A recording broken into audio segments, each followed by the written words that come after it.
డీహైడ్రేషన్కు లోనైనప్పుడు ఒళ్లంతా వేడెక్కడం, మూత్రం మంటగా రావటం మనలో చాలా మందికి అనుభవమే.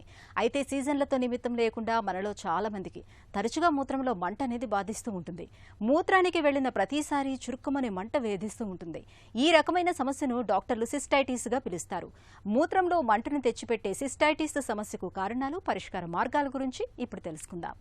సిస్టైటిస్ అంటే ఒక క్లినికల్ కండిషన్ అండి. ఈ పలానా కండిషన్లో యూరిన్లో మంట ఉందని, ఫ్రీక్వెంట్గా టాయిలెట్కి వెళ్ళవలసి వస్తుందని, పొత్తి కడుపులో నొప్పి వస్తుందని, ఈ మూడు కలిసి ఉన్నప్పుడు దీన్ని సిస్టైటిస్ అంటాం.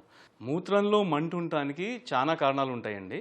సో వీటిని జనరల్గా మనం ఆలోచిస్తే లోకల్గా ఏదైతే యూరినరీ బ్లాడర్లో కానీ యూరినరీ ప్యాసేజ్లో ఉన్న ప్రాబ్లమ్స్ వలన కానీ వచ్చే కారణాల వల్ల మూత్రంలో మంట ఉండేవాళ్ళు ఉంటారు. Urinary infections, lower urinary tract ఏదైతే యూరినరీ బ్లాడర్ ఉంటుందో, యూరినరీ ప్యాసేజ్ ఉంటుందో, ఇక్కడ ఉన్న ఇన్ఫెక్షన్స్ ఉండేవాళ్ళు కూడా యూరిన్లో మంట, డిస్యూరియా అంటాం అనమాట, ఉండేవాళ్ళు ఉంటారు. సో ఇలా కాకుండా సమ్ టైమ్స్ ఏదైతే లోవర్ యూరినరీ ట్రాక్ట్ స్టోన్స్ అంటాం అనమాట, అంటే కిడ్నీ నుంచి ఏదైతే రాళ్ళు వస్తాయో అవి కింద యూరేటర్స్లో, లోవర్ యూరిటర్లో వచ్చినప్పుడు కూడా యూరిన్లో మంట రావటం వాళ్ళు ఉంటారు. కొద్దిమందికి ఇలా కాకుండా సిస్టమిక్ కండిషన్స్, అంటే షుగర్ ఉండి షుగర్ కంట్రోల్లో ఉండకపోవటం వలన వచ్చే ప్రాబ్లమ్స్, అలాంటి వాళ్ళు కూడా యూరిన్లో మంట అంటారు.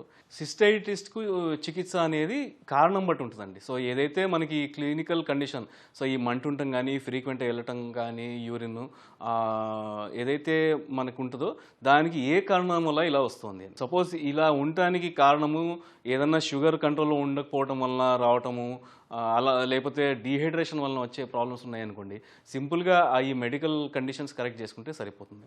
అలా కాకుండా యూరినరీ ఇన్ఫెక్షన్ ఉందనుకోండి, అగైన్ యూరినరీ ఇన్ఫెక్షన్కి యాంటీబయాటిక్స్ అవి వాడతాము.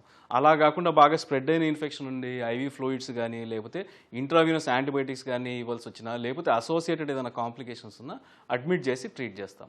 కొన్ని కారణాలకి ఏంటంటే, ఇప్పుడు ఫర్ ఎగ్జాంపుల్ మగవాళ్ళకి పెరిగిన ప్రాస్టేట్ వలన వచ్చే యూరినరీ ఇన్ఫెక్షన్స్ ఇలా వస్తున్నారు అనుకోండి, అప్పుడు ప్రాస్టేట్కి చేయవలసిన ట్రీట్మెంట్ అయితే మెడికల్ మేనేజ్మెంట్ కానీ, లేకపోతే అవసరమైతే లేజర్ సర్జరీలు కానీ చేస్తాం అన్నమాట.